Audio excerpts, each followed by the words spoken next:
Well, I've had a really slow leak in my back left tire here, and I just got some soapy water to verify. Brought it up on the jack just a little bit, just enough to rotate the tire around, and I sprayed. It was pretty obvious. I ran over a carpenter nail. This is the kit that I'm choosing to use. I've had this kit forever, and I bought it at least 5 or 6 years ago for another project and never ended up using it.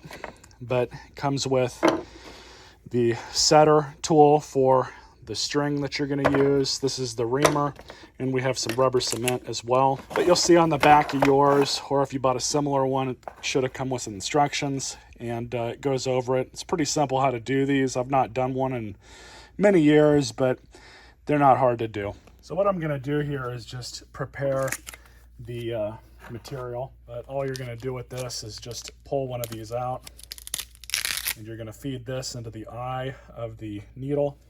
Just like that, bringing it about halfway. Pretty simple. We've got rubber cement. Some of these kits don't come with rubber cement. This stuff is still good. Like I've said, I've had this for years, but we're just going to coat the outside of it. Just like that. We're going to pull this out. It's probably going to make a little bit of noise, of course.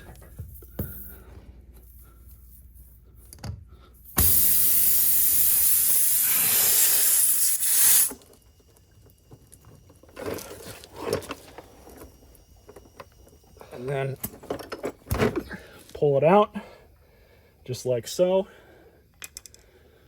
Let's spray her again. No dripping, no leaking. I think we're good. So it says that you don't have to cut the ends off, but you can, just to make them uniform. And that's it. Spray it one more time.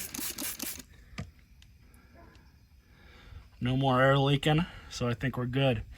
Now just to fill up the tire with air to the proper PSI, and we're good.